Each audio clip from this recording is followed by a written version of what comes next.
Forever. Dog. Just between us.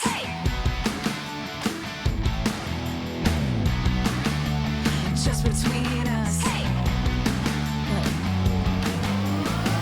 Hello, I'm Allison Raskin. I'm a writer, mental health advocate, and I have folliculitis, but it's clearing up. Hi, I'm Gaby Dunn. I'm a writer, bisexual icon, wink, and I'm happy to be back. Yes, welcome back to Los Angeles, the world of lost dreams and too expensive juice. Thank you. I'm really glad to be back in LA.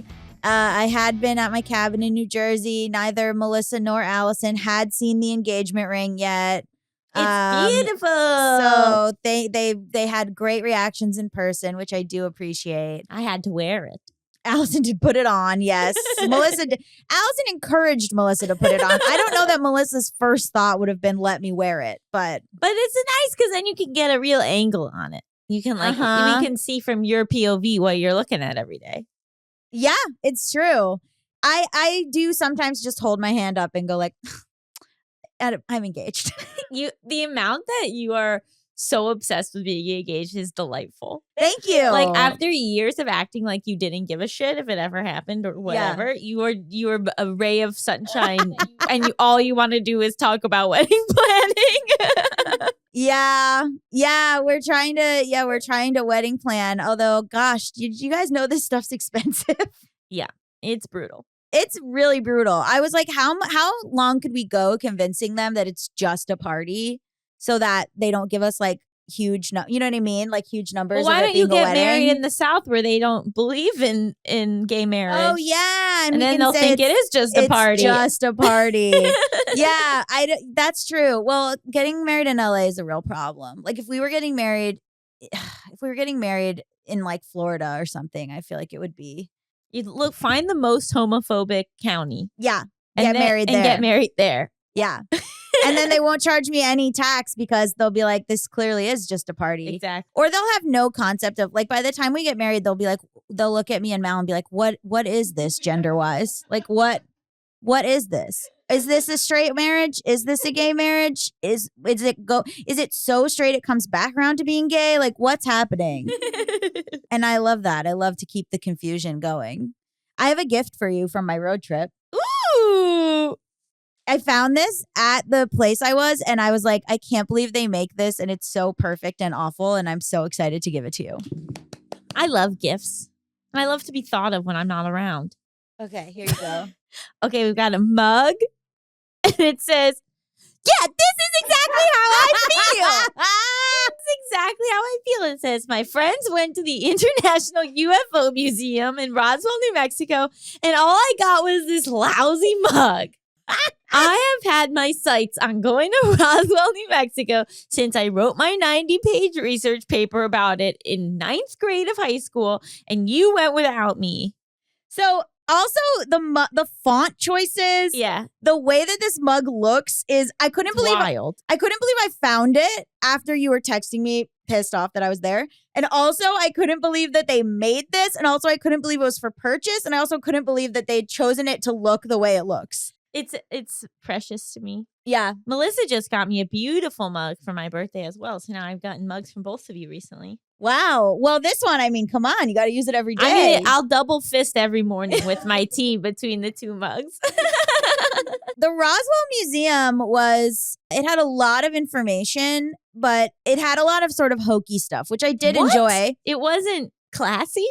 The Alien Museum? But Mal, it was funny, like we were going on it and we were walking around it, and then at the end Mal was like, I didn't really get anything from that, but I will say the autopsy was very convincing. Compelling. They said it was compelling.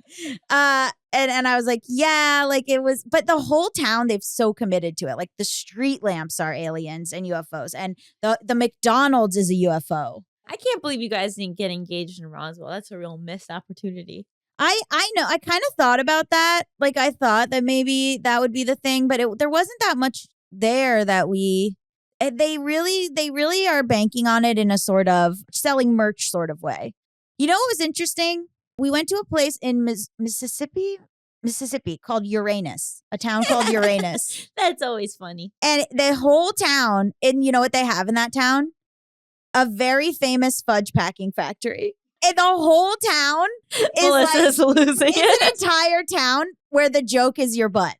Like they've committed. It's like the whole area is like, welcome to Uranus. Want some fudge for Uranus? Like they are committed. It's like a huge. They have a big water cooler that says like Uranus. I can't remember like all the jokes, but it was like jokes.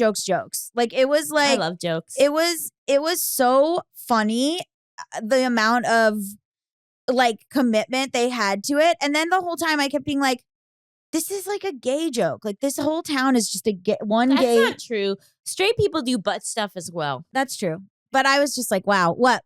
Missouri. That's what it is. It's Uranus, Missouri. And it was a delight if anyone's interested. And I did get fudge there and it was delicious. Up your butt? Yeah, I got it right. I got it put right up my butt. Classic. Anyway, this is Just Between Us, a variety show filled with heartfelt advice Ridiculous games. and brutal honesty. Yeah. What an episode. We actually have a very I know. enlightening, helpful episode I know. coming at you hot. I know it wouldn't seem like it from the intro to this show, but yeah, we have an amazing interview with Brit Frank. It's all about like mental health, but it like, how do you explain it? It's about the body. It's about disassociation. It's about, you know, like not being so binary about mentally well and mentally ill. What else would you add? Yeah, she's a therapist who wrote a really insightful book, and I think her approach feels very balanced, which is something you don't always find. Yeah, it was a good interview. It was a great interview. Yeah, stick around for that. Some of you are here for the I will say crude banter between myself and Allison, and some of you are here for the really insightful interviews, and some of you are here for both. And I think that that's what this show brings you. Okay, but get to what the topic is. Oh, sorry. Oh my God, I'm so sorry. I was so like into talking about ourselves. Sorry. Later, we're going to discuss our Niblings, our nieces and nephews. But first, we have got to answer a listener's question. And you know what that means. Hit it! International question! Gaby, North Carolina. Nice. We didn't drive through North Carolina this time, but they got some good stuff there. Asheville. Oh, okay. I can never remember if someone says something is in North Carolina or South Carolina. You know, they filmed Dawson's Creek in North Carolina. I'm not really my moved by that. That's my one trivia fact. Although my parents came to visit us in the cabin, and they tried, you know, like sometimes my parents will tell a funny story, but then it's like actually deeply sad. Yeah. My mom was talking about how we were in North Carolina and we were driving down a mountain and it was raining so hard. And my mom was like, so then we just told the girls, like, go to sleep. Because we were like, we might drive off the side of the road. And they were like, she told it as a funny story. And then later Mal was like, that was so distressing. Anyway. Okay, here's our email. Hi, Gaby and Allison. Don't read it. Okay. Just listen. Let me tell it Okay, to I'm you. sorry. Let me wash you in my voice. Sorry. Tell me a story. Here's a question. So the other day I said to John, I would like to listen to a book on tape on the way home. And then he really made fun of me and said that people don't call it book on tape anymore. I think it's called a book on tape. Thank you. Yeah. And that's why we're friends. Yeah. What do you call what you use to change the TV? A remote. Clicker. All right. I've been getting a lot of shit for that lately. Okay. Anyway, hi, Gaby and Allison. I'm a huge fan and I love listening to your podcast in the car. I feel like I'm hanging out with you guys when I listen, and it has been so helpful for my driving anxiety. And now you are hanging out with us. It's true. I've been thinking about this question for a couple years, so if you could read it and talk about it on your show, it would mean a lot. Here's my international question. Can you give advice on what we are supposed to do when our close friends cheat on their significant others? To give you some background, I just graduated from college, which means a lot of my weekends were surrounded with going out with my girlfriends and drinking. A lot of times my friends would get overly flirty and definitely toe the line of cheating on their boyfriends or significant others. Many times I've had friends who have danced with and kissed other guys, have exchanged phone numbers, and have even straight up gone home with a guy, all while they are in long-term committed and monogamous relationships. I struggle with this because I don't want to support my friend's bad behavior, but I also want to be their friend and understand/support the choices they are making for themselves. I feel like if I openly called my friends out for cheating, they wouldn't want to be my friend anymore. On one hand, I want my friends to keep me accountable to my values, but I feel like if I did this, I might lose a lot of my friends over a situation that has nothing to do with me personally. I'm not sure whether my opinions on this change if I like their significant others versus dislike them, if they have already been cheated on in their relationships, and if they think they might be breaking up soon. So I'd love if you could give perspectives and advice about all of these factors as well. I've never been sure how to handle this, but I hate not knowing what to do in this situation. I feel like I have to choose between my loyalty and my ethics. Yeah, I was going to say, how close are you with the boyfriends? Like, do you know the boyfriends? Are you hanging out with the boyfriends all the time? Because are you like having to look them in the eye and like know these things and have to like look them in the eye? That's stressful. You know, it's so interesting what gets normalized among groups of friends. That's what I was thinking about, right? Because like if you're a group of friends where that would be totally obscene, you know, that everybody would be like, oh my God, that's so crazy that she went home with this other guy. But it seems like this has become like super normalized amongst you guys. And like that this is just kind of a thing that everyone sort of piggybacks on each other or like has accepted about each other, like in a circle of trust, which I think is something that you're just not comfortable with. Like, I don't know. It's this weird thing, right? Where like boys, I think, say just to be very gender normative, like boys are like, you never rat out your friend. Like you never do that, right? But like if in your case, what is the next step? To then tell your friend, hey, I don't actually really like when you do this? Or is it B, to go to the boyfriend? I don't think it's B, but I do think A is feasible, but they might just be like, you're being a buzzkill. I don't know. Taking in the context of this stage in your life, my thing is like, maybe these are not the people you're meant to be friends with. That's what I'm saying. It's become so normalized in this group that I wonder if it's even you start to feel like, am I crazy? Am I the outlier? Am I just wrong? Yeah, like if you're right out of college, if like you're going out a lot, like maybe just I think kind of like taking the pressure off of yourself of like these people are finding themselves and making their own decisions, but also I do not need to solely be surrounded by people who make this kind of decision. Like maybe this is sort of a signal that like you should maybe try to find some new friends and some people who do align more with your values. Because I think when I was younger, I would be like, oh my God, I could never be friends with somebody who cheats. But I think it's really more about like, well, what type of friendship can I have with somebody who does that, right? Can't be very close. Like, yeah, it'd be hard to be really close. And so maybe the really close friends, you try to find people who, you know, are Align more with aligned you. with your ethics. But yeah, like what Gaby said, it definitely depends on how close you are to the significant other in terms of like what kind of a position they're putting you in. You know, so I think it is really shitty if like you were good friends with the SO too, Right. and then they're blatantly cheating in front of you. Like then I think that's a situation where you can say something. But aside from that, given your age, it's sort of like the friends we make in college, the friends we make when we're growing up, it's a lot of times just because of like convenience. That's who's around. And like how, yeah, they're close by. And maybe this is really kind of like a learning moment for you where like, oh, like it actually is really important for me to have friends who I align with morally.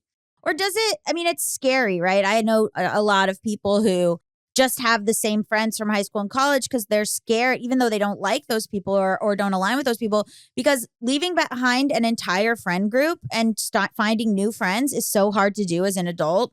It's like, you know, someone I know right now, they're in this new friend group and they're like, if I don't, you know, these are my friends. Like if I don't, you know, go along or do these types of things, like, you know, or have this sort of like, I don't want to stir the pot because this is so new and I need these people for like plans, you know? And then other times it's like, you know, some people that I know have friends from high school that they do not align with, but like, and then you can talk to them and they'll say, I don't know, I just don't really align with these people, but like, that's who I've been around. Like, who else will I find? Where will I find new people? Where, you know, if I drop these people, like they're going to talk about me and be like, you know, they'll still all be friends without me. Like it's hard to drop an entire group and find a new group. Yeah, but not everyone has a group, right? We've talked about that before. Like, I don't have a group of friends. I have individual friends. Yeah, and you have to like grow into that, I think, and it's scary. Yeah, cultivate that because and not rely on this is who's easiest and this is our plans always, you know? And I think in terms of the fear of like, if you say something, then they won't want to be friends with you anymore. Like remembering the two-way street of that. And like, do you want to be friends with somebody who, if you say something like that, they cut you off? Like, Exactly. like, is that And they is might. that a valuable friendship? Like sometimes kind of pushing up against these things and having these conflicts can be really revealing of if the friendship is even worth fighting for in the first place. And if the Yeah. person just instantly shuts down and shuts you off because you have questioned them in any way, like where's that going? How is that a healthy friendship in the first place? These just sound like going out friends. You know what I Right. mean? Not like they can be deep your fun friendships. friends, but like maybe like the real connections can be found elsewhere. But it's not your responsibility, I will say, except in those situations where you're really close with the significant other. Yeah. Then I think there's a thing of like, hey, like knowing this is making me really uncomfortable. I feel like you should maybe share what happened with your partner, or if, Or just stop. yeah, yeah, or just stop. I mean, it's hard too because it's interesting that it's like, well, if they, you know, they'd been cheated on in the past, so they're cheating now. And it's like, yeah, it's this interesting thing that I've seen come up a few times where it's like, well, like on Reddit and stuff, because that's where I see straight people. Where it's like, well, if you guys. There's two of us in the room. But I just mean different. Like, I mean like unhealthy straight people where it's like people who are like, well, he cheated on me, so I'm cheating on him. And it's like, okay, but okay. Like, you know, like I don't know. Like, I think it's like none of your business, but also you get to decide. I do think it's you're not paranoid, and it's highly likely that they will be like, whatever, KB, you're such a buzzkill. Like you're being a buzzkill right now. You know what I mean? Yeah, but then that's like who wants to be who- friends with then that? you don't want to make that person someone that you trust, Right. right? Because then they're not trustworthy. Because then if they're betraying their partner, what are they doing to you? Or even more like if someone cannot handle getting any sort of Conflict, feedback on yeah. their behavior and how it can be impacting another person, then like they probably do not have the emotional maturity to be a good friend. Mm-hmm. But that, like Gaby said, there's going out friends, right? There's friends where it's like more about We're just partying. like, yeah, like just like spending time with, but not that emotional closeness. But Yeah. I would like release yourself from the guilt of like, what do I do? Because I think, like we said, unless like you are really close with that person, it's not on you. But I get why it would make you feel so uncomfortable and icky. Yeah. Ugh, I would hate that. Yeah, it's really stressful. Yeah, I think see what happens. But you are not wrong for thinking like they might just be like, whatever. We're gonna go do what we want to do because I feel like it's that thing too with like a group of friends where they test the waters. Like they'll like, you know, be dancing on some guy and they'll see if any of the friends say anything. And then they'll like go in the next step and then people get normalized and they go, you know what I mean? Like I feel like I was friends with these girls and the one girl, they would leave each other alone when they were drunk. So like one girl left this other girl at this guy's house when she was like, the other girl was blackout. And I freaked out and went back for her. And she was like definitely blackout. And he was like definitely going to do stuff to her. And then later the other girl was like, you're being so like, because they had normalized this thing of like leaving. And then I like stirred the pot by being like, this is not okay. And then it brought down the whole house of cards. And they were like, we don't want to be friends with you anymore. Well, you get to decide what type of cycles and what type of like, you know, behavior you want to be a part of. Exactly. And if the nature of the group is not sitting well with you, Right. you can just try to remove yourself from the group because sometimes changing the nature of the group is too hard. Right. Well, hopefully that helps. If you want to submit your international question, you can. What a heavy sigh. I know. If you want to submit your international question, you can send it to justbetweenuspod@gmail.com. That's justbetweenuspod@gmail.com.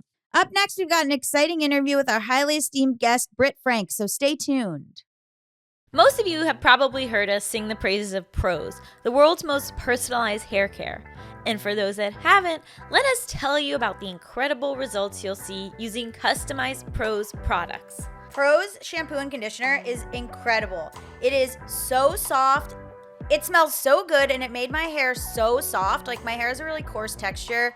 And the like amazing smelling conditioner specifically helped my hair become shiny. I also just really enjoy using it. It's just like when I wash it out, my hair is so soft. Feels like you're at the salon. Yeah.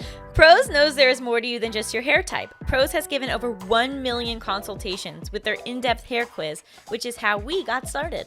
The quiz is so comprehensive. It takes into account your zip code, so probably like what's in the air where you live or if there's humidity, your eating habits, whether or not you exercise, what kind. Like it's so amazing because they're taking into account the nitty-gritty of your life to give you a personalized hair care routine. And as a carbon neutral certified B Corp, Prose is an industry leader in clean and responsible beauty. All their ingredients are sustainably sourced, ethically gathered, and cruelty-free. They're also the first custom beauty brand to go carbon neutral. If you're not 100% positive Prose is the best hair care you've had, they will take the products back, no questions asked. Prose is the healthy hair regimen with your name all over it. Take your free in-depth hair consultation and get 15% off your first order today. Go to prose.com/justbetweenus. That's prose.com/justbetweenus for your free in-depth hair consultation and 15% off. Just between us. Welcome back to Just Between Us. It's time for the juiciest, most scandalous, most controversial segment known to all of podcasting. Tough questions. This week on the show, we have Brit Frank, a licensed psychotherapist and trauma expert. In addition to her private practice, Brit is also the author of The Science of Stuck, Breaking Through Inertia to Find Your Path Forward. Hello. Hi, thank you so much for having me.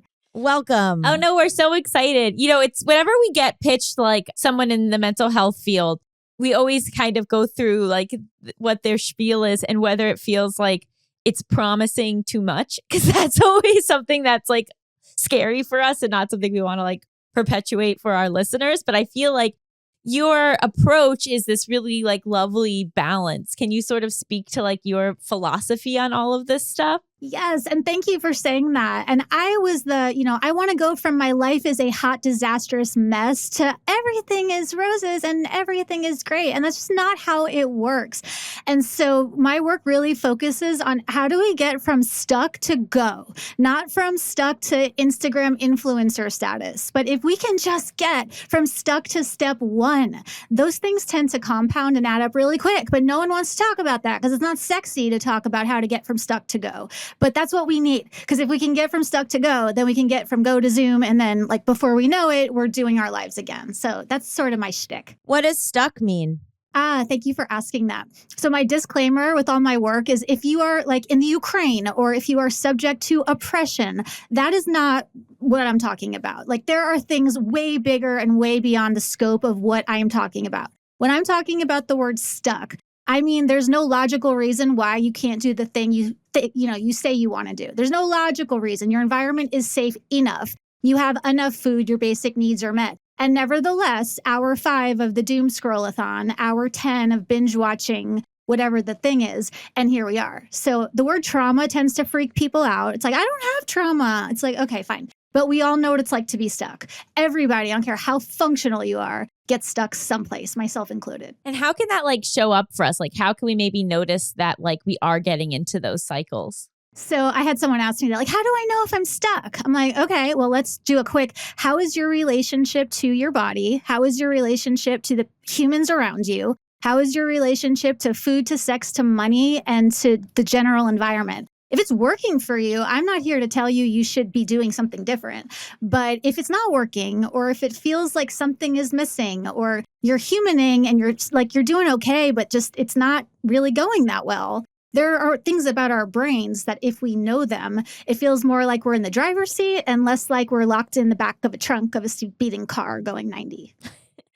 Yeah, I mean, can we get into the neuroscience of it all? Because I think sometimes it feels like, I don't know why this thing works, but like you probably do know why certain things work. Well, the good news, and I'm not an MD and I'm not a PhD, the good news about the neuroscience, it's sort of like driving a car or flying a plane. You don't need a whole, and I took a flying lesson and I was horrified by how little you actually need to know to like get a plane up in the air and fly it. We just need some basic driver's ed types of things in order to get ourselves from stuck to go. And the most basic of which is your brain has a gas pedal, which is the, sympathetic nervous system, the thing that makes us feel like get up and go. And when it's too high, we call that anxiety or panic. Your brain has a brake, which is like the rest and digest. And when that's stuck, we feel depressed and lazy and we feel unmotivated. But we also have an emergency brake. And if the emergency brake in your car is on, you're not going anywhere. And it's not because your car sucks. And it's not because you're a bad driver. And so in our brains, our emergency brake, they call it the dorsal vagal complex, is when we actually go into a freeze response. So fight, flight, freeze. It's a survival adaptation. It is not subject to logic or reason. The pushback I get is, well, why is my emergency brake on? Everything is fine. I shouldn't feel unsafe. It's like, well, no, you shouldn't. But be that as it may, your brain gets to decide automatically what counts as safe and unsafe. And the world is kind of burning down around us. So even though your immediate environment may be fine, you're part of a global society where things are not going well. Right. So, if your brain gets stuck to off, to shut down, let's just start with the assumption it makes sense. Why? Because neuroscience. That's why. Do you think stuck is kind of feeding into productivity culture? Or do you mean stuck in the sense of like, you're not doing what you want to do, or you're not having good relationships with people around you? Like, just to clarify, because I feel like people would be like, I don't really particularly care to contribute more to my company, or, you know what I mean?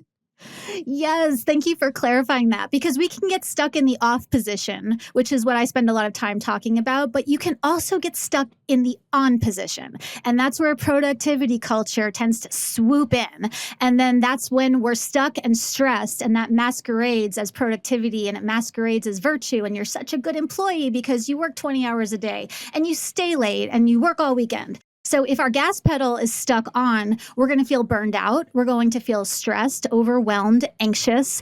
And if you're in productivity culture and you feel like crap, that's likely because your brain is overfunctioning in the on direction. So yeah, you can get stuck in on, you can get stuck in off, both directions, or you can ping pong between both. I had that for a while. What do you mean? So stuck in the on position would be like, I am not sleeping and I'm smoking, for me personally, and I'm smoking meth and I'm up for 5 days and look how clean my house is and I'm doing all the things. And then you can only do that for so long before your brain shuts the system down. And now I'm laying on the couch and I've been asleep for 2 days and I can't shower or feed myself or do anything. And that ping pongs back and forth. The mental health world will call that bipolar. And I was going to say, I have bipolar disorder. It sounds like me. And I take meds. So I am not saying that bipolar is not a real mental illness. Like, it is. I have severe mental illness on both sides of my family. Thank you, grandma, on both sides. But knowing that bipolar, aside from the physiological mental health stuff, also has a function in your nervous system. It's not going to make it magically go away. But if you know you have a brake pedal and a gas pedal, if you have bipolar, that can help at least alleviate some. Not all. And again, I'm not about let's magic all the mental health stuff away. Yeah. It's like, let's take it out of the rafters and make it a little bit more manageable. When I struggled with borderline personality disorder for years and years, and no one told me, hey, guess what? If you have trauma from childhood, it's going to manifest in these ways. And here are ways you can work, not just with your thinking, not just with medication, which are all good, but with your body also. Like, we forget that our brains live inside physical bodies and our bodies interact with the environment because we're biological organisms. So we need it all. Yeah, I think a lot of with bipolar disorder, I do feel it in my body in the sense of numbness or vibration, or like I'll know that I am in a manic episode if I look down and my hands are shaking. Like, there's a lot of neurological stuff to it, grinding my teeth. A lot of like that kind of aspect to it. And the gas pedal and brake pedal is something that I've talked about a lot. Only I've never heard it in that way, but I think, and I don't know if I made this up, but I've always thought of it as like a train. My train is on a track and it could go one direction, which is blow up your whole life, which is where my brain wants to go 24 hours a day. But I am able to, because I am on medication, I think, and because I know what's going on with me, I'm able to pull the lever and put the train on the right track. But the only reason, so it's like, I think people have this idea that when I'm on medication or when I'm like good, it's that the train isn't even going, but that's not the case. The train is absolutely going and it wants to go, it wants to blow up everything. But having the 1 second to be able to, or giving me the time to be able to pull the lever and put it on the right track, that's happening. That's all it's doing. And that just comes from like the meds and also just awareness that there even is another track and that I have 5 seconds to pull the lever, which is a fun way to live.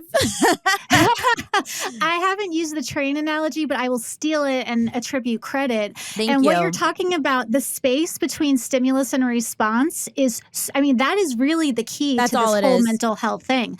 And the more space you can create, the more likely, like you said, you're going to be able to successfully pull the lever. But I just thought I was crazy. Like I genuinely thought everybody in life knows how to human, and I didn't get like all of the operating software installed, and I am fundamentally broken. And so it was just stimulus response, action reaction. There was no space. When I learned, oh, hey, you have a brain and it does things, that does create space. And 5 seconds can be the difference between staying on the track and, like you said, blowing everything up. Driving the And train those 5 right seconds matter. into a bomb. Yeah. Yes. And for your personal journey, you know, at what point were you able to sort of feel a bit more, you know, in control and a bit more like, oh, okay, I understand that I might have this predisposition, but I don't have to give it all of my control. I wish I had and then a booming voice came from the sky and I hit rock bottom and then I turned and pivoted and life was grand. I wish I did because it's a lot like neater and cleaner. I tried a lot of things. I joined a religious fundamentalist cult for a while because I thought if I do what I'm told and think and say and dress and wear, then I'll be okay. And that's not sustainable, but it was an interesting stopover on my path. And I was a drug addict and a sex and love addict and a codependent relationship addict. And it wasn't like just one thing did the trick. I did meds, I did therapy, I did DBT, I did CBT. And then really when I hit trauma therapy that focused on, hey, Britt, guess what? You have a body. You live dissociated 20 feet above your body. But like eventually we need to come down here because there's some things that you should probably look at. Well, I didn't want to look at anything because 1, I had pain from my past that I didn't cause. But then 2, I had all the things that I did cause in reaction to the pain from the past. And I didn't want to deal with what a piece of crap I was for many, many years. But really, it was I finally give up and I'm willing to look at all of it, the good, the bad, the ugly.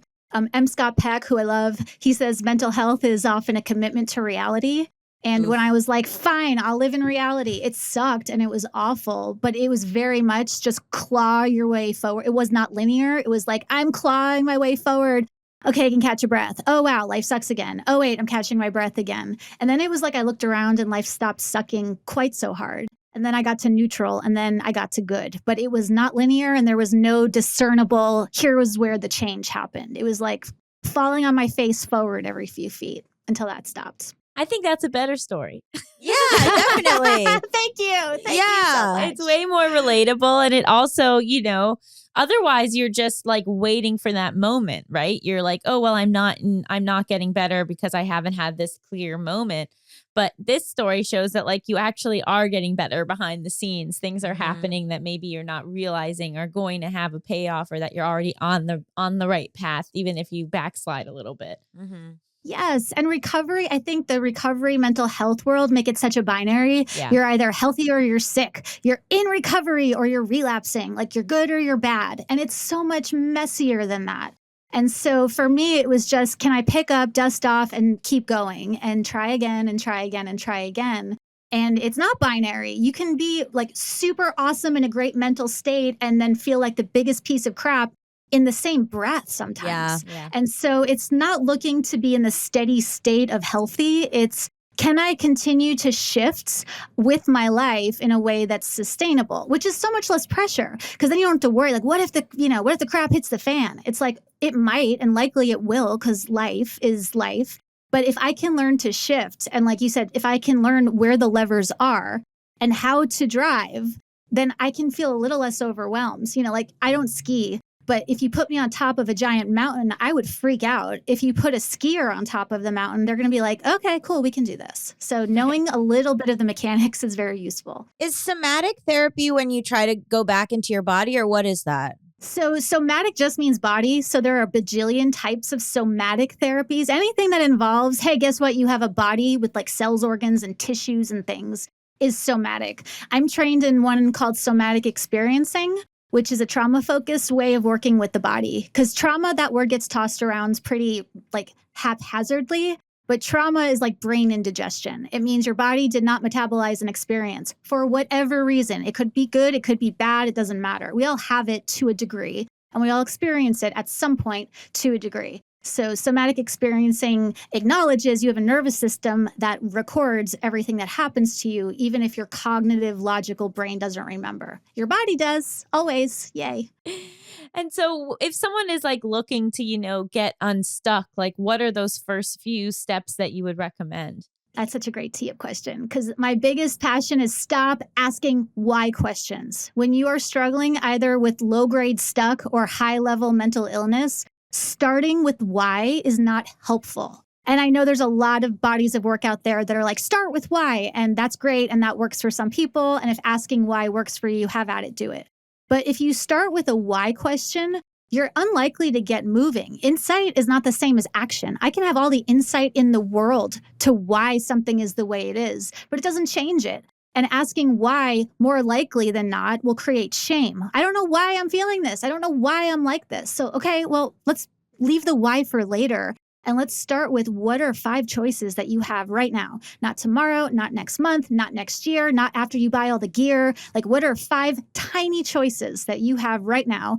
Of those, let's pick one and then repeat. Once we get going, then we can do introspection and analysis and the how and the why and the who and the what. But asking why right out of the gate will keep you stuck pretty quick. So step 1, I'm stuck. Don't ask why, ask what. Step 2, pick 5 choices. Step 3, pick one, no matter how small, go, repeat. Can you give some examples of like what those choices what's might a look choice? like? Yeah, so I might sit here and be like, I'm so overwhelmed. I'm so anxious. Like, we can get off this call and I will likely get into a vulnerability hangover. Oh my God, I sounded so stupid and I don't know what's wrong with me. And why didn't I say the things I wanted to say? So I could sit there and spin on that, or I could pick up my therapy sand and take 10 seconds to dig around in it. And then I could drink some water. And then I could leave my office and go outside. And then I can go to my car and call someone who will remind me that the likelihood that I was a hot flaming mess this whole hour is, hopefully small. And then those little things, and then celebrating that I didn't go and smoke meth after this, or that I didn't go and like snort Vicodin after this, or whatever the thing might be. But we're so quick to minimize our little wins that we don't get anywhere. Celebrating isn't just like this saccharine, sentimental, like, yay, I'm celebrating. Celebrating is a brain hack. It shifts your physiology because when you celebrate, you're dancing and singing and yelling. All of those things tell your amygdala, okay, we're cool. She's not being eaten by a lion. Everybody at ease. So celebrating really, really helps as far as brain hacks go. I love that. I feel like I've never had someone say so many things I just agree with. I just think like so many things that you've said or things I've said or that I've thought about or the way that I view it all, and like, because like mental health is obviously like not a monolith. Like people have so many different viewpoints, but so many of the things you're touching on are like, I'm in school for psychology are the things that like I've connected with the most. And like, I've learned so many different things, but like the things I've really connected with is like insight alone doesn't solve problems. Like you have to like even your disclaimer at the beginning, like sometimes like it's external stuff and you can't get unstuck if it's external stuff. But if it's not external stuff, maybe these things will work, like I'm just fangirling at this point, but I have a basic question because I'm not I'm not a professional like you guys, but because I hear a lot about this, and so if somebody's like you mentioned disassociating outside of your body, so can you explain that and some symptoms? Because maybe I feel like someone listening would be like that would be helpful to them to know if maybe that's what's going on with them. Yeah, and if you don't know what dissociating is, it's freaking terrifying. Like of all the things I've had to work through, dissociation, knowing that that's a thing and here's what it is, was really helpful. So dissociation, I mean, we've all experienced sort of highway hypnosis where you're driving down the highway and next thing you know, you're in a state, 2 states away and you missed your exit and you sort of go into this trance because our brains go into autopilot. And so dissociation can look like hyperfocus. It could also look like, I didn't even realize I had a body until like way later in my process when my therapist said, what do you feel in your body? I'm like, I don't understand this question. I don't feel anything. Like, what do you mean? I'm like, I'm angry. I was mad about something. She's like, well, where in your body does it feel angry? And we argued for like an hour. I'm like, I don't understand what you're asking me. So if you do not have any physiological body sensations, then the likelihood, we call it daydreaming or being spacey or disconnected. And that's basic dissociation. And at its most extreme, and I had this and it was really unpleasant, is this pervasive sense of unreality. Like, I don't know if I'm in a dream. I don't know, is this like an NPC character in a video game? Is this real? I can't actually figure out, am I conscious or am I unconscious? Is this real or not real? I don't even know if I exist. And it's terrifying when that happened. I remember when I lived in LA, that happened on one of the highways. I'm like, oh crap, I need to pull over right now because I am about to explode or go crazy. So dissociation is both feeling out of body, feeling hyper-focused on something, or having the sense of non-reality or not feeling like a human. Yeah, because I feel like I remember like there's like dissociation where like you feel like you are not connected to your body. And then there's like derealization, right? Where you feel like you're not connected to the world. Is that... Yes, that's exactly right. Yeah, there's depersonalization, which is I'm not real, you're not real, who's real? Derealization is this isn't reality, nothing is real. And there's dissociating, which is when you're floating outside your body. But what people don't often talk about is you can dissociate out, but you can also dissociate in. And at somatic trainings, you tend to see a lot of this because body workers and somatic practitioners, like we're so aware of our bodies. I could dissociate in, like, and be like, I can sense that my liver is feeling very sad. And I picture my liver as this ball of red inside of my stomach. It's like, Britt, no, you're sad. Like, let's just be sad. Like, be sad. So anytime you're hyper-focused on the physical sensations or hyper-focused on not being in your body, those are both ways that our brain protects us from painful whatever.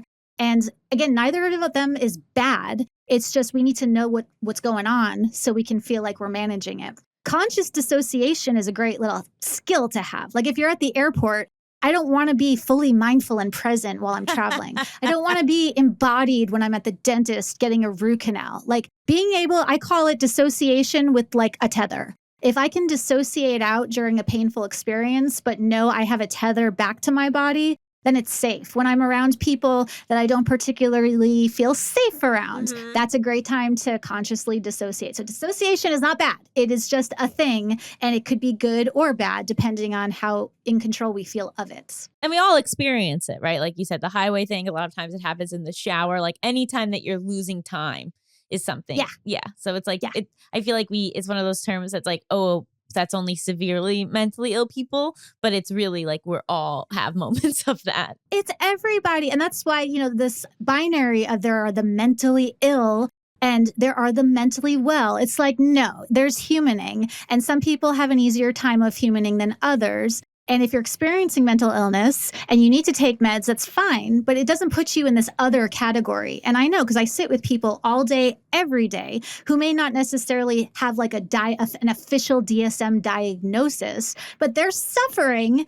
We're just not going to label it with any particular type of thing. But that's why I call it stuck and I don't call it trauma. It's like regardless of where you fall on the spectrum, we all experience pain, shame, and suffering to a degree, and we all deserve to heal from it. Yeah, it's interesting the disconnection from the body. Like even so, both my partner and I are trans, and my partner often forgets to eat or like isn't aware when they're hungry.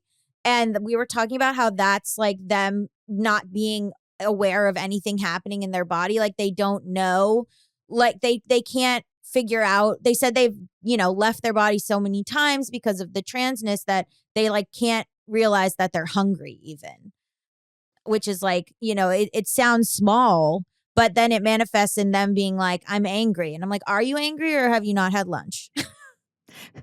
It's like, do I need to, go away somewhere or do I need a sandwich? And it's Yeah. really true. And there's no small dissociating. If you don't know if it's not safe to live in your body, then like no place is ever going to really feel like home. Yeah. I wrote that in my book. It's like until it becomes safe enough to live inside where we live, like we all experience our humanity inside bodies. Mhm. If it's not safe in there because of oppression, because of stigma, because of whatever, then we're going to be floating around experiencing all kinds of symptoms and we're going to feel crazy and ashamed. And there's no such thing as a crazy person and no shame. Dissociation's a survival adaptation and it's a damn good one. Dissociation keeps little kids alive when they're being abused. As a little kiddo, I got made fun of for being a daydreamer and spacey. It's like, me well, I was too. being sexually abused as a child and it was safer. I couldn't drive a car. I had no money. I was little. So if I could float on the ceiling, I could get through it. Yeah. So hooray for dissociation. We don't want to stay there, but honor its function. Yeah. And that's the thing is like all symptoms serve a function. Like, Yes. and we don't really realize that. But I think a lot of ways to like sort of attack these symptoms is like, okay, what function is it serving and how can I serve it in a different way?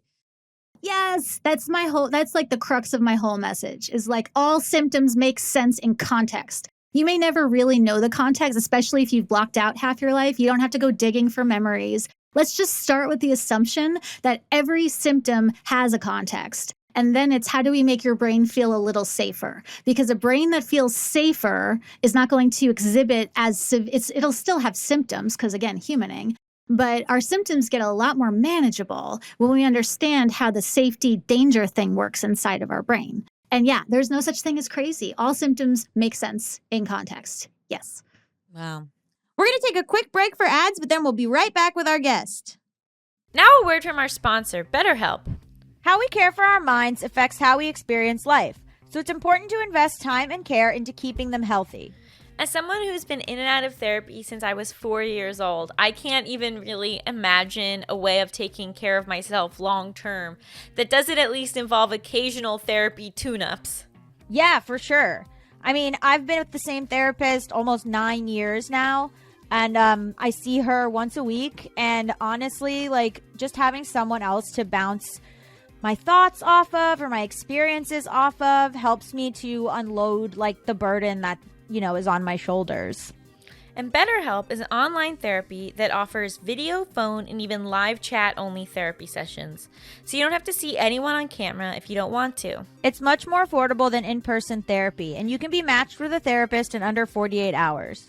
Our listeners get 10% off their first month at betterhelp.com/justbetweenus. That's betterhelp.com/justbetweenus. Just between us. And we're back. You talked about drugs a bit. How does sobriety, are you sober? Do you mind if I ask? How do you define sobriety? I don't know because I don't drink, but I hand me a pill and I'll take it. But I'll answer that. Yeah. I don't define sobriety as abstinence. Yeah. And, some people equate if you're sober, you're abstinent. And it's like, that's great for some people, but you don't, again, that's a binary of either you're an addict or you're abstinent. Yeah. I am in recovery. I don't do meth. I don't do heroin. I Right. don't pop pills unless they're prescribed. I take them and I enjoy them and that's free. But, to me, sobriety is about, am I in reality? Am I telling on myself? Am I aware of what I'm doing and Yeah. why? And if I go totally off track, am I willing to get back on? That's sobriety. So I've been sober in that sense for a long time, but I don't have a sobriety date. Because I was addicted to so many things. It's like sober from what? From Yeah. sex, from love, from codependency, from cigarettes, from hard drugs, from like socially acceptable, like which thing? So Right. abstinent, no. Sober, yes. Yeah, I was just curious how that played into everything as like in terms of a coping mechanism. As someone 6 months Oh, sorry. sober from alcohol, not to brag. Yay! Oh my gosh, first 6 months suck. How you doing? Okay, here's the thing. Every single person in my family is like an addict, and somehow I'm fine. I'm like great. I'm like, oh, you don't have to ever be hungover. This is amazing. The only time is like sometimes socially. I'm like, I feel weird, but then I just hold a seltzer. It's amazing. And I was going to say, I had to be abstinent for a while I was in recovery. And it's hard when you have to explain it. I wish we could just normalize, like, it's a seltzer and lime. Why aren't you drinking? Why is this a thing? Why, I don't know if you find that, but having to explain is annoying. Yeah, or be around. I think being around people who are drunk.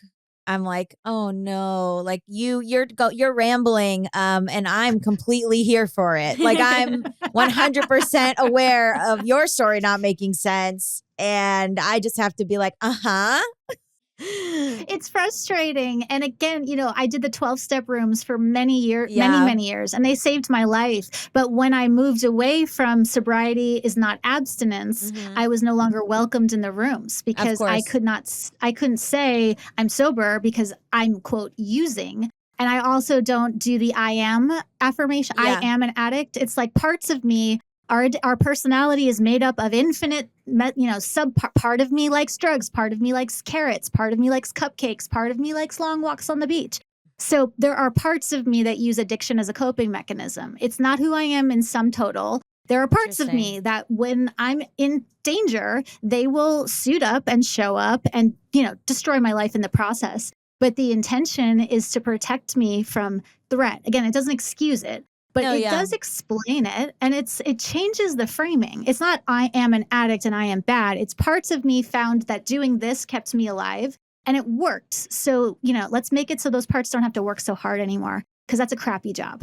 With working with your clients, have you seen there be any like similar takeaways in the journey where like kind of like moments of like just a reframe that is like really helpful? If they don't want to reframe, we don't end up staying together that long because I am so big on we're going to reframe the crap out of this. And again, I meet people where they're at and I don't impose an agenda. But I'm also not going to let you, totally poop on yourself on my watch. If we can reframe it in an equally accurate but less shaming way, why not do that? But I found knowing that our personality is not this one mono mind thing, but that we actually contain multitudes, all of us. And if you understand how parts work, good parts, bad parts, shadow parts that have bad thoughts, when people talk about intrusive thoughts, which I get because I've had them, often what we're experiencing are these very, very deep, pained parts of ourselves that want our attention. And so again, all the symptoms make sense in context. So knowing that we have parts, again, de-shames everything. Like I don't have children, but when I work with parents, they feel awful. It's like, oh my God, what's wrong with me? Part of me hates my kid. I'm like, isn't it great that you're made up of parts? And of the infinite parts, it's okay that a few of them are not enjoying this parenting thing. Yeah. So the parts work is a big focus of how I frame everything that I see and work with.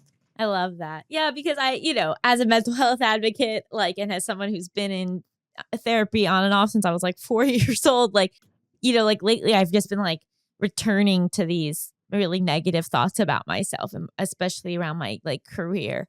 And it's just like such a bummer to like always be in that place, to like go back to that place year after year, like.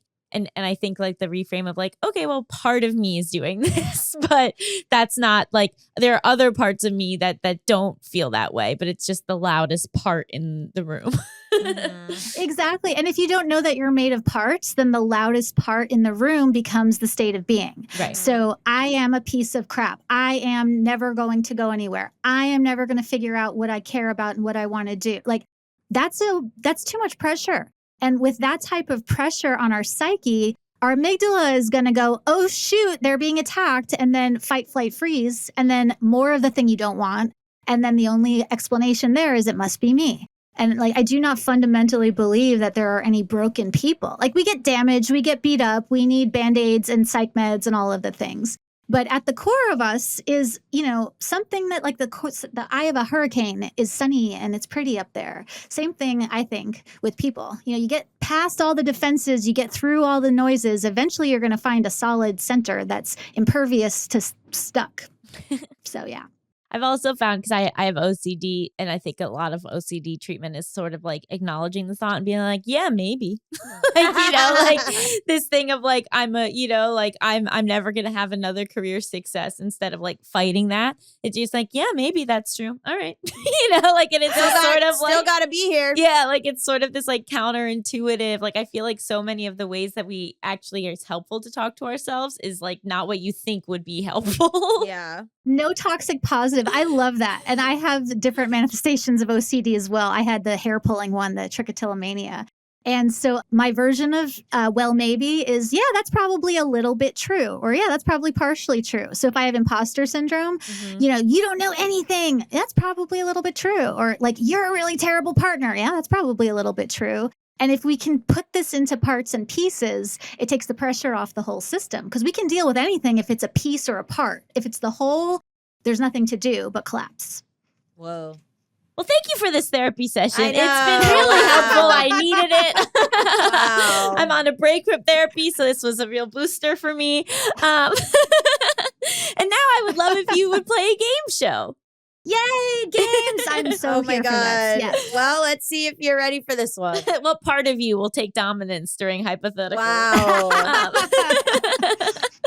So in this game, you and Gaby are my contestants. I'm going to give you a series of hypothetical situations. You can ask any clarifying questions you might have, and then you tell me what you would do in that situation, and I decide if I like your answer. The pressure's on. Couldn't be less pressure. The first one is America's favorite game show. Would you stay with this cheater? You find out that your partner of 60 years conducted an emotional affair with their dental hygienist 42 years ago. But it only went on for 3 months during the time they had a lot of dental-related issues and were feeling badly about themselves. They only mention it when they see the dental hygienist's obituary and start to cry. Would you stay with this cheater? Britt? I'm sorry, that's like the funniest hypothetical I've ever heard. Okay. Yes, I would. You would. Even though even though they're still really upset over this Why person were they dying. crying? Because they it was a love of theirs. They've lost a love. What do you count as an emotional affair? Ooh, that's a great question. I think, well, broadly, I think any behavior that if your partner found out about it, you knew they wouldn't be happy about it. And that's different. So in 60 years, have you never done anything in the scenario that would equate an emotional affair? Yeah. No, you're perfect. Oh, wow. In this one area of your life, you have never had an emotional affair. What do you consider an emotional affair? I was like, I guess if you're with someone and you're like, yeah, I guess what you just said. But if you're saying I love you and stuff. or Right. if So you're in being, this like, specific one, it was really a romantic. sense of like, you're the only one that understands me and my tooth pain. Yeah, You're okay. the Yeah, only yeah. one that I can Were go they- to about my root canal, and you make me feel warm inside like the gas that the dentist gives me. Were they talking shit about me? They said that you just didn't understand their mouth.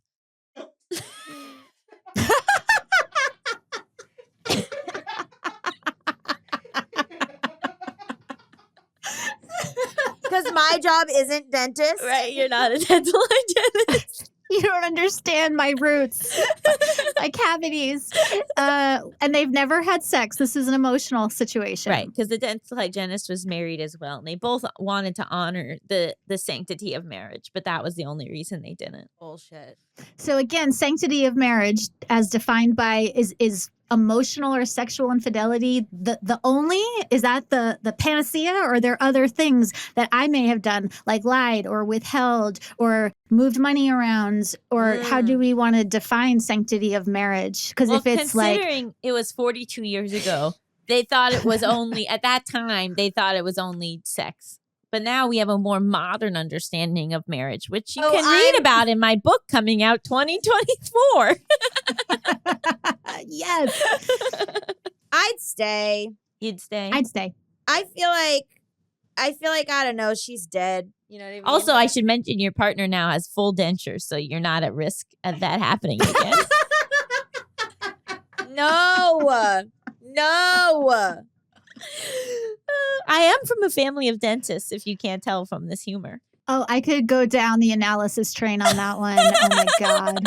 You know what's funny is that sometimes you say it's been 60 years or whatever, and I imagine that like it's 2030 and that I'm 60 in this timeline, but then sometimes it's like, oh no, this actually took place in like 1970, whatever, and you're 60 now. Yeah, I switch it up based on what works best for me. So then I'm like, are we in the future where like everyone has like robot teeth? You know what I mean? No, this one will go backwards. And you go beep bop boop, and you don't ever have to go to the dentist. No, not this for this one. Sorry. Okay. I'm sorry, but why would they need to be robots? The teeth? Yeah. Why do they need to have? Can't they just be not real teeth? What, they're moving? Why are they robots? Yeah, each single tooth is a little robot, and at night you go like, and the little teeth come out, and they have little spider legs, and they walk out and they clean themselves, and then they walk back into your mouth. Pixar, and pay reattach. attention to this. Yes, That's a Pixar yes. movie I will watch. Yes. And Yes, everyone yes. sleeps. It's weird because it's the future, and everyone sleeps with their mouth wide open, so their little teeth can crawl out and clean themselves and crawl back in. Ew. And well, I'm sorry. That's the future.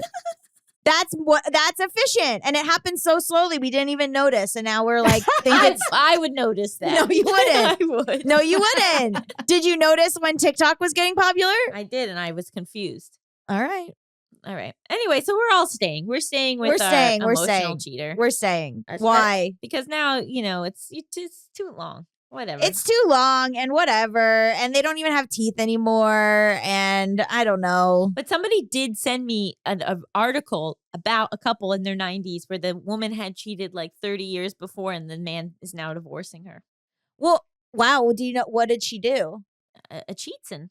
But like with who? I don't know. I didn't really look at the article. I just thought that's funny. That's like a hypothetical. It is like a hypothetical, and I think I don't know that I agree with that man, but you know what I think? I think he was probably looking for an out. Oh, interesting. He was like looking I for was an gonna out, say the same and then thing. he was like, 30 years ago, you cheated on me. I'm out. But he was like Mhm. already planning to like move down to Key West. You know what I mean? Yeah. Oh, that's so interesting. Yeah. All right. Our next game. Are you a terrible parent? Your child, 15, has had the same best friend for 12 years, but one day they have a massive falling out. Your child is distraught, so you go behind their back and talk to their former best friend and end up convincing her to give your child another chance and stay friends. They reconcile and remain extremely close until 20 years later when the best friend steals your child's spouse and destroys their family. Are you a terrible parent? What was the initial falling out about? Your friend, your daughter had spread a mean rumor about the friend. And did your daughter ever find out? Did the friend keep a secret that the mom told? Yeah, your daughter never knew you were the reason they became friends again, only for this person to then destroy her family But 20 why- years later. Why did my daughter spread a rumor? She was feeling like that her friend was getting closer with this other girl, and she was feeling really upset and jealous, and she at 15 didn't have proper emotional regulation. Okay. And so, I mean, I don't think I'm responsible for what this person goes on to do. You're not taking responsibility for this person's actions 20 years in the future? No, I don't think so. I think like maybe my kid was not such a good friend, and maybe that's where I messed up as a parent, because clearly this girl was like holding on to this resentment all this time and was waiting 20 years to be able to like have sex with my daughter's spouse. You know what I mean? Like she's holding on to it, and she's like, one day I will fuck this person's spouse and then I will get my revenge. Wow. That's how your brain works. Yeah, Melissa thought that too. So Oh maybe my God. the only way I could see it being my fault is if I didn't raise my daughter right. You know what I mean? Britt, what My do you faults. think? I'm going with my faults. And not just because of the future life devastation. If I go around my daughter's back to her best friend, the message I'm sending my daughter is, I don't believe in you. You are weak. You are not able to solve life's problems. I don't believe in you. I am better than you. So much so that I'm not going to create a triangle with you and your best friend. Right. It's going to be fueled by secrets and lies. And then I'm going to wonder why you end up in toxic relationships with pathological sociopaths. So yeah, that was a bad mom move. I'm not I'm into shaming gonna go- parents, but that was a bad move. I'm gonna go behind their back and I'm gonna go to the girl and be like, you better get them back together. you dumb. Oh, you're gonna continue yeah. meddling? Yeah, meddle behind her back. I'm going to go, you better get my daughter and her spouse back together right this instant. Right this instant, young lady. That's what I'll say. Okay. Because I'm an adult. So you remain a terrible parent. Well, yeah. Yeah. I fight my battle. I fight her battles for her all her life. And now look what happened. Okay, our final game. Would you forgive this liar? You were away on your first business trip since becoming a parent. You call your partner to see how everything is going with your 6-month-old, and they assure you it's all going well. Oh, no. When you return home, you learn that your baby actually had a very high fever and had to go to the hospital, but is now fine. Your partner didn't want you to worry while you were away. Would you forgive this liar? No. No. No. No. And why not? Because something could have happened to the baby. The baby could have died, and then I wouldn't have even been there. I wouldn't have even known. I'm out at a work conference having drinks with fucking Steve and Dave, not even knowing that my baby's in the hospital with a fever. No. And then what? And then he just gets to make decisions for the baby's health without me? No. Would you? Was it divorce? Yeah, it's divorce. Well, and it's also it's divorce. Wow. I hate when maybe I just have a lot of because my parents do that all the time where they'll be like, okay, so, but they'll be like, Dad's home from the hospital. And I'll be like, Dad was in the hospital? So I think no, I want to come home. The baby's sick. Yeah. What do you think? Well, I don't have kids, and this might be a reason why. I'm like, cool. Thank you for handling that. So I can have drinks with Steve and Dave out at the conference. And thanks for taking care of that for me. Everything cool? All right. That's not necessarily, I don't think that is the healthiest answer, nor the most maternal answer. But I think I'd probably be okay with it. And then if it ever happened again, raise bloody hell. Hospital. The baby could have scarlet fever. I think I would be like, you can never do that again. Right. I think they would be like, new parents, you're not thinking clearly, you're figuring out how you're navigating it all. I would be like, okay, but you can, if you ever do that again, divorce. No, divorce.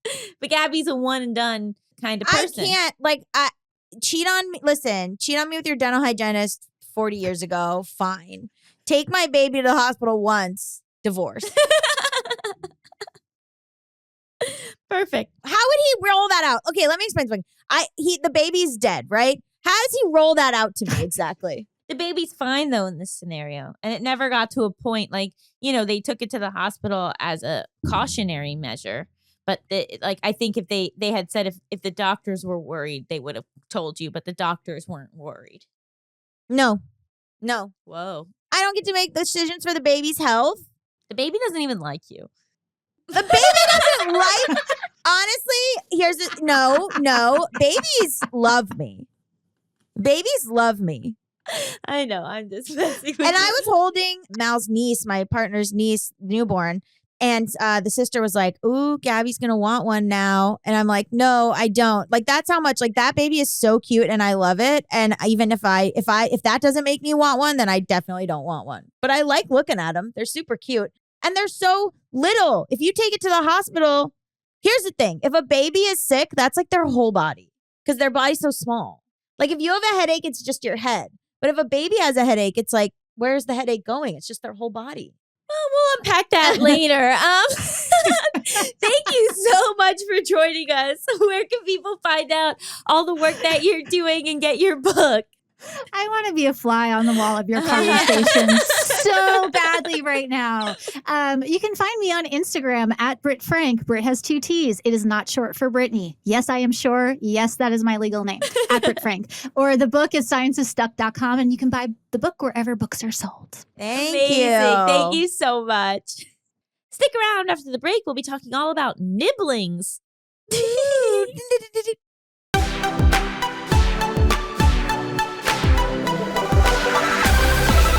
Welcome back to Just Between Us. It's time for topic. XXXXXX, baby. Baby. Cute, like a real little baby. So this week, because my sister was in town with her children last weekend, I thought, let's talk Niblings, baby. Let's get into it. Nieces, nephews, Niblings. Niblings is also the funniest term I've ever heard. It is extremely funny. It is extremely funny. We've been testing Mal's nieces with what to call me, and mostly Harper just calls me Gaby. But we were trying like Uncle Gaby, but it's also very funny because she doesn't have a grasp on pronouns, so they change all the time. So for her baby sister, she'll say like he's hungry, or for like me or Mal, it changes all the time. So it's kind of nice, but I have no idea. I'm like, what does Mal go by? Uncle Mal or Mally, Oh, which is super cute. And also the way she says it is funny. She'll be like Mow, so it's kind of like with like an O, Mow, which is very, very cute. so there's no gender neutral term for having a niece or nephew, is there? I don't know. I don't know what they are. We joke that we're gunkles, which is like gay uncles. And like we talk about, because we have the cabin, so we always talk about like if it's her prom, being like, okay, you and your friends can use the cabin, but we do have cameras, so don't do anything bad. Like we talk about like a future where she's like, oh, my gay uncles have this really great cabin on a lake. You know what I mean? And that's us. What was it like having them in town? Oh, it was so lovely. Because I live in New York, and so I don't get to see them that often. But this was like probably like the most just like time I've spent with them in so long. Like we just like, it was like 3 days of just, well, I guess 4 days of just like quality time of just like being in each other's presence and hanging out. And they got to feel more comfortable around John. And, it's just being an aunt is such a wonderful thing because you don't have to be with them all the time. Oh, Love yeah. it. Love it. Absolutely. Well, how old are they now? 8 and 5. So though they can like actually hang. Well, they were like occupying each other for a bit, which was really lovely. Oh, yeah. But Melissa, you have a lot of nieces I and do. nephew. I have my biological ones from age 16 to 2, Wow. and 6 of them, and then I've got like bonus another 6. Whoa. The ones, Like friends, you mean, or cousins, or friends, kids? Friends, yeah. the ones who are teenagers, I always wonder, like Drew, my friend Drew is so pragmatic, and we were talking about Harper, and Drew was like, and just think, in when she's 18, you'll get lunch with her and she'll be able to tell you how she's doing. Like, Oh, I talk to all my nieces and nephews yeah. all the time, but I talk to the 16. Well, she's 15. She'll be 16 in a couple months. I talk to her. She calls me like every day. Really? Yeah. And That's like so nice. that's what I mean. And what's interesting too is that I'm very close with my aunt. Like my Aunt Michelle's super close. And I have talked to her where I'm like, isn't it so weird that you knew me when I was a baby? I'm like, isn't it bizarre that like I was a baby and now I'm like calling you to just like shoot the shit?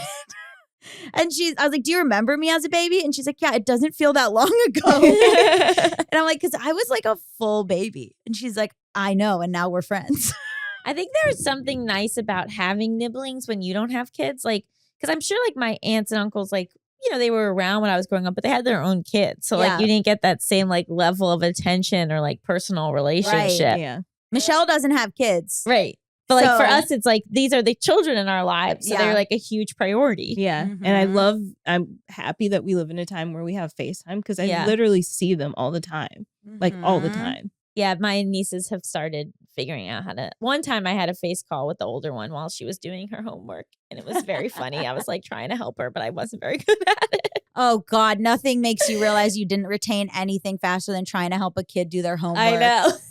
I'm She's like, how do I spell this? I was like, could not tell you. don't know. Absolutely don't know. Dictionary.com. Speaking of, I looked up with the gender What is neutral. it? It's pibbling because it's like parent sibling.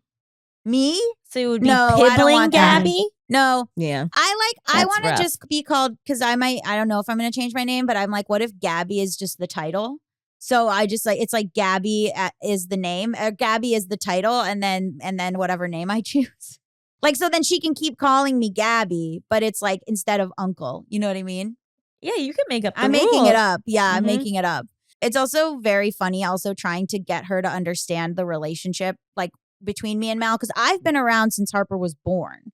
So to Harper, I've always been here. I'm part of her family, which I remember being like 11 or 12 and realizing that Steven was just Michelle's husband.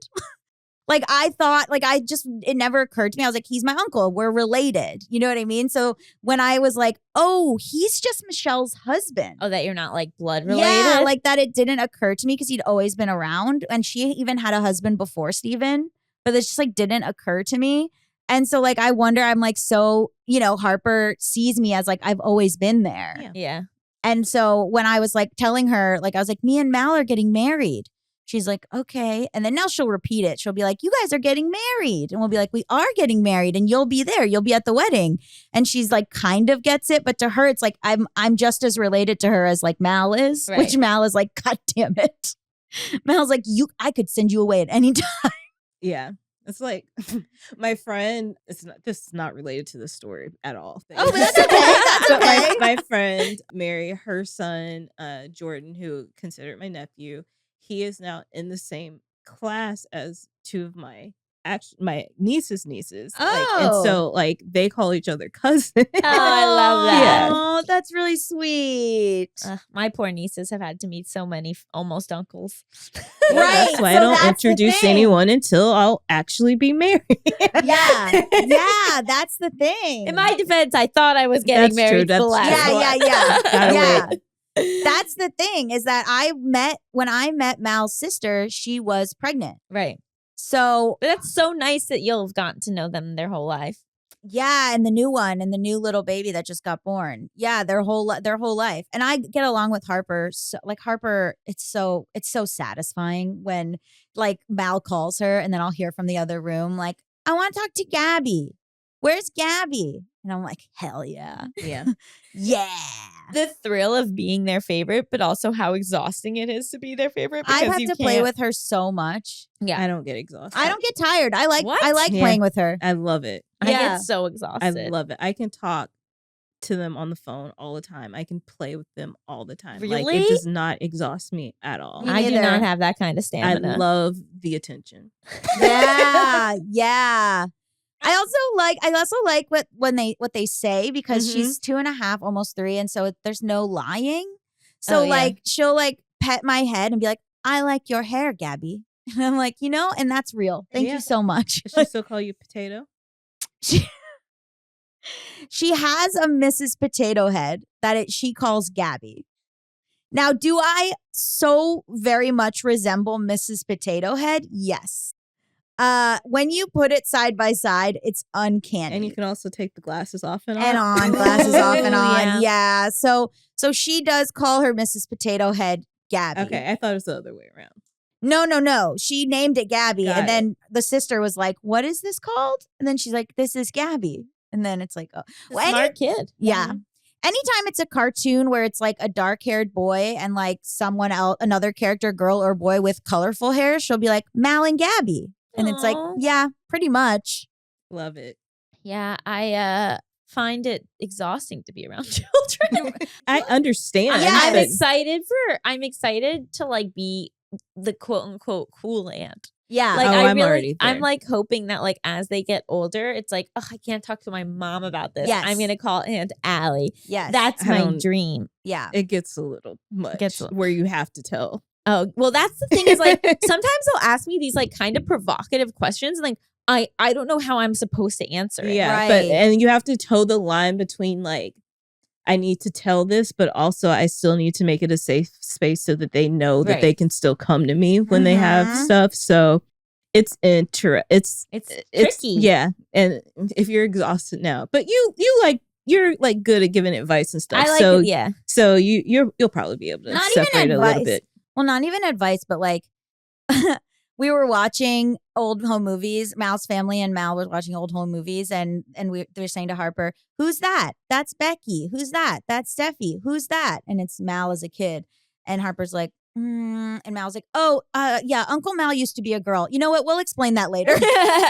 Like, so I feel like that's something where like Steffi's fine, but like with but like yeah, like when they ask a question, like what do you say? Like something like, where do you go after you die? Like, how does Yeah. Jocelyn want me to answer that? Like, exactly, like yeah. certain things where like it's always difficult to answer, but like if it's your own kid, it's like you can pick how you want. Right, but, like, exactly. You're kind of trying to pick within like the worldview that like their parents want And for them, also, and it's yeah, difficult. even like disciplining. Like I had to catch myself.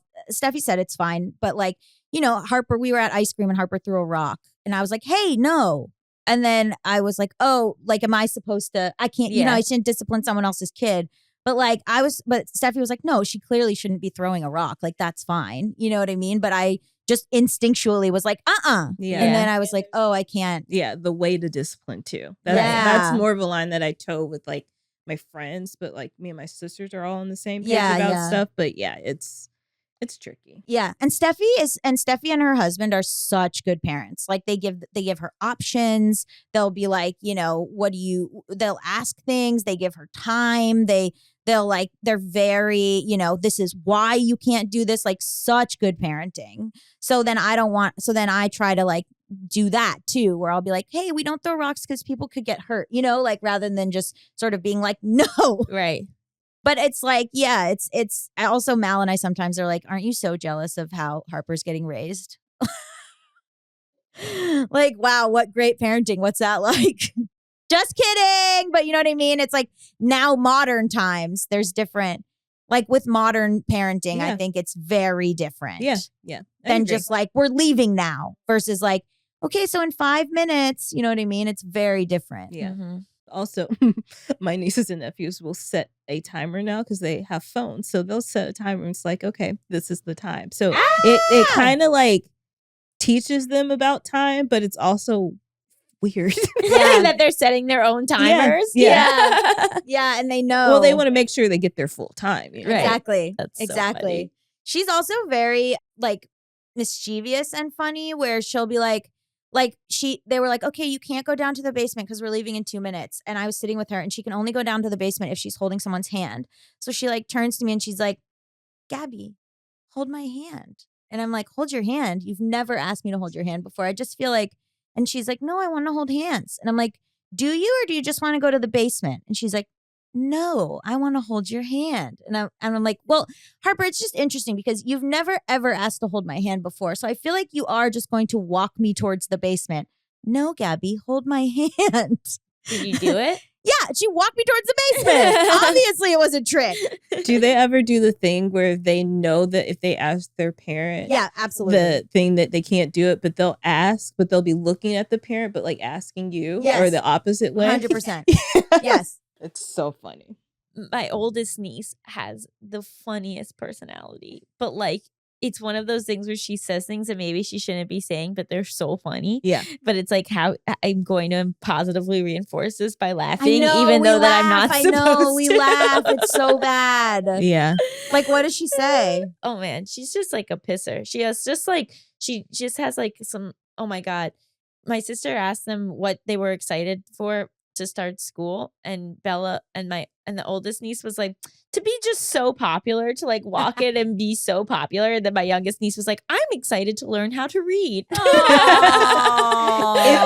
so like so funny. funny, and then it's just beautiful just to see their different Oh, they're so personalities different, yeah. too. It's wonderful. Yeah, like my niece Audrey is like, she's gonna be like a famous filmmaker one day. She's 9, but she like makes videos on her iPhone and does like creepy voices and like Really? Wow. she's really good at that. And then her brother Noah, he's just interesting in a way that he just like says things like, he'll just be like, hi Ham. It's like, why are you calling me Ham today? Hi Bacon. Or he'll change his name. Today my name's Henry. And I'm like, okay. I like that. I'm so worried. Like, I'm like, oh, they're going to send them to school and they're going to lose all creativity. No, they're in school, so we're good. Okay, Yeah. good. Yeah. It's extremely funny. And it's also cool because you're at the beginning of their life, so you can just teach them anything. Oh no, that sounds really dangerous But coming it's- from you, Gaby. No, like, I'm not talking about that. I'm talking about like she was like talking about lava, and I was like, the floor is lava or whatever, which she learned somewhere. And I was like, do you know that lava's from volcano? And she's like, no. And I was like, have you ever seen a volcano? She's like, no. So I'm pulling up volcano videos on my phone and she's riveted. She's like, It is volcano. wild. It's wild to watch them learn Yeah. things. I'm like, 'cause they yeah, have so no a point of volcano- context. Yeah. A volcano is a mountain, whatever. But also, she was like looking at my tattoo, which is a dolphin, and her mom was like, "Have you ever seen a dolphin?" And she was like, "Yes." And the mom was like, "No, you haven't." And she's like, "I've seen a dolphin." And she's like, "Where?" And she's like, and then I was like, "Okay, I'll pull up videos. This is a dolphin, like basic stuff." But I'm like, this person is seeing a dolphin for the first Right. time. It's Yeah. wild. Yeah, it's cool. When my oldest niece, Areli, was like she was in kindergarten, we were celebrating Thanksgiving, and I told her like the true meaning of Thanksgiving, and then when she went to school and told everyone, and like the teacher was so mad, and then but then like from that point on, she was like, I don't know if I trust what they teach me in school. Good. Good. Exactly. That's a great note to end this episode on. Yeah. What do we rate this one? I rate it 11 out of 10. Finding your true friend group. Spicy.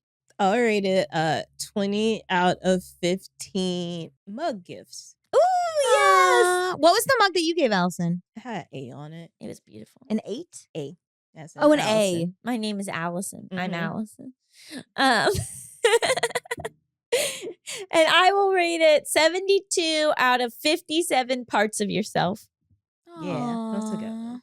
Well, thank you to Brit Frank for being our guest.